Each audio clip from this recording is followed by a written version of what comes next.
জানতো টুনটুনির স্বামী ফটিক টুনটুনিকে ভালোবেসে বিয়ে করেছে বলে তার শাশুড়ি তাকে একটুও পছন্দ করে না।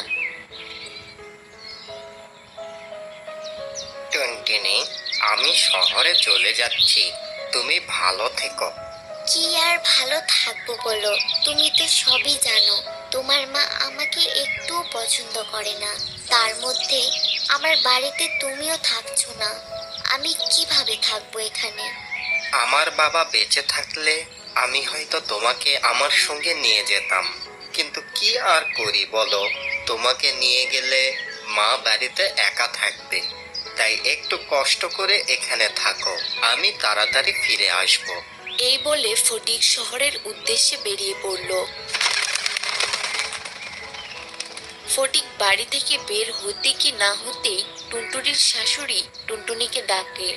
কি মহারানী, কোথায় গেলে?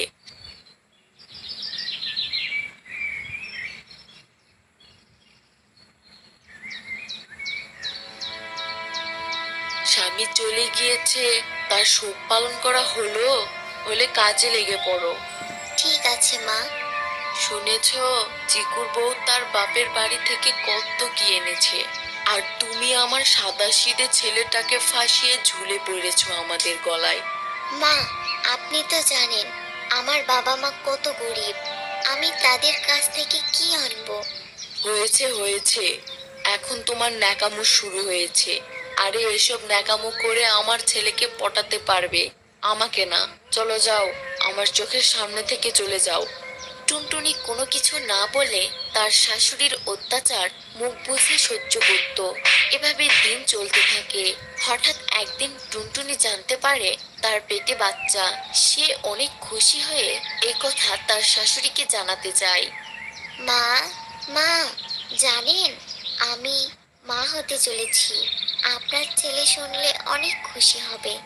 আমার ছেলে তো কতদিন থেকে বাড়িতে নেই, এ কার বাচ্চা কে জানে। মা, আপনি এসব কি বলছেন? আমি এতদিন আপনার সব কথা মুখ বুজে সহ্য করেছি, কোনোদিন কিছু বলিনি। কিন্তু আপনি যদি আমার সন্তানকে নিয়ে আর একটিও কথা বলেন তাহলে খুব খারাপ হবে। এই হতচ্ছাড়ি, তুমি আমার কি করবে? হ্যাঁ, তোমার বেশি সাহস হয়েছে, আমার মুখে মুখে তর্ক করছো। দাঁড়াও, তোমাকে দেখাচ্ছি মজা। এই বলে লুসি টুনটুনিকে পেটাতে শুরু করে। ঠিক এরকম সময়ে সেখানে লুসির মেয়ে টুসি আসে। মা, তুমি এটা কি করছো? তুমি ভাবিকে মারছো কেন? ছি ছি, আমার মা এইরকম ঠিকই আছে। তুমি যদি তোমার ছেলের বউকে এইভাবে নির্যাতন করো তাহলে তোমার মেয়েকেও তো কেউ নির্যাতন করবে। মা জানো, আমার শাশুড়ি আমাকে মেরে বাড়ি থেকে বের করে দিয়েছে। টুসি, তুমি এসব কি বলছো মা? তোমাকে কেন মারবে? ওরা অনেক লুভি মা, আমাকে বলেছে তোমার কাছ থেকে টাকা নিয়ে যেতে। আমি আসতে চাইনি বলে আমাকে এভাবে মেরেছে। কিন্তু এখানে এসে দেখছি তুমিও একই কাজ করছো।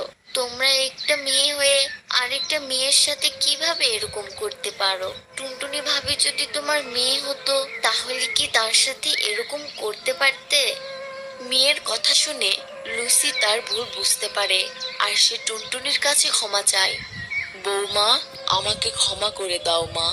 মা, আপনি অন্যের সাথে যে আচরণ করবেন একদিন এর ফল আপনাকেও ভোগ করতে হবে।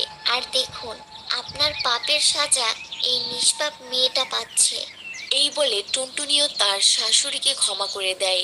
এরপর থেকে লুসি টুনটুনিকে নিজের মেয়ের মতোই ভালোবাসতো।